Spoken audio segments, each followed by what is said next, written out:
is that we have a situation in Afghanistan and Pakistan that is urgent. It implicates India. It also implicates a whole lot of other very complicated issues. And so, first and foremost, I think, if you want to talk about immediacy, I think that the Afghanistan-Pakistan track is a very immediate concern.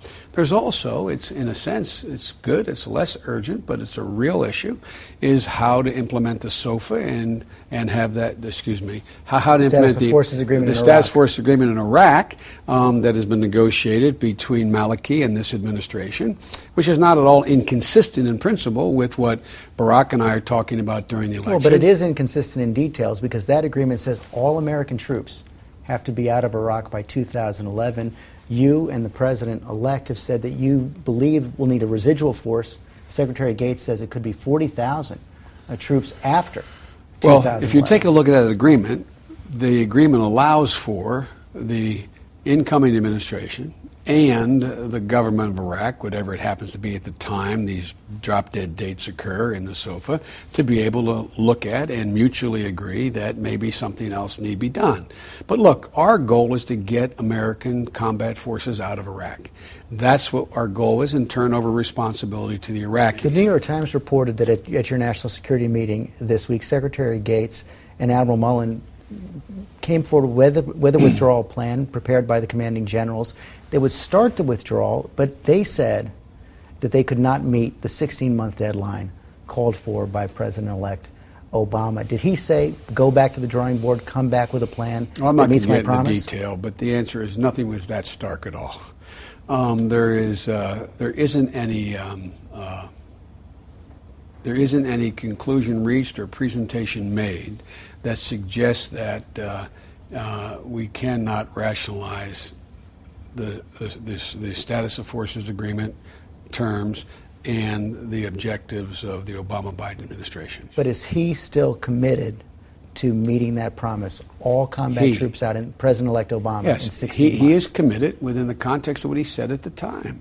He said he would at the time confer with the military leaders on the ground. We will be out of Iraq in the way in which Barack Obama described his position during the campaign. That will happen. But they are indicating to you that they can't meet the deadline, he said, aren't they? No, they're not. But I'm not going to get into the internal deliberations that we have underway now, the purpose of which is, when we are sworn in on January 20th, what are the specific elements of the plan with regard to Iraq are we going to implement, and how are we going to do that? You mentioned earlier you want to restore balance in the job of Vice President. And during the campaign, you called your predecessor, Vice President Cheney, probably the most dangerous vice president ever. He was pretty defiant, though, this week in interviews with ABC with Jonathan Karl. Those who allege that we've been involved in torture or that somehow we violated the Constitution or laws with the terror surveillance program simply don't know what they're talking about. Well, I still...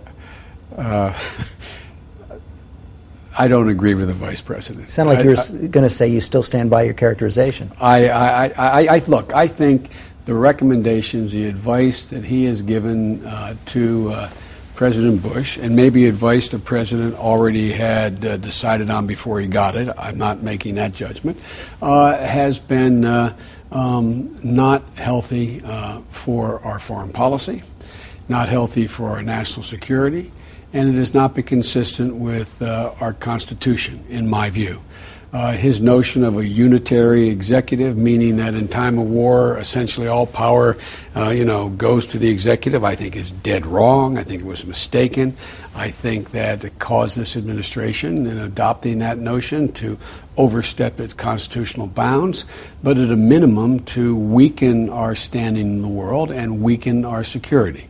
I stand by that judgment. He says the more you learn about the threats as you see the intelligence, the more you're going to come around to the Bush administration's point of view on their counterterrorist policies? I'll make two responses to that. One, as chairman of the Foreign Relations Committee, unless they were lying to me all along, I knew the detail of the threat. I was one of those 4 people that had access to all that information. One of those 8 people that had access to that information. Secondly, I have been getting what they call that presidential briefing you get every morning from the intelligence community since the day we were elected, not sworn in. I have learned nothing thus far that would change my view. Nothing thus far that would change my fundamental view that Guantanamo should close, number one.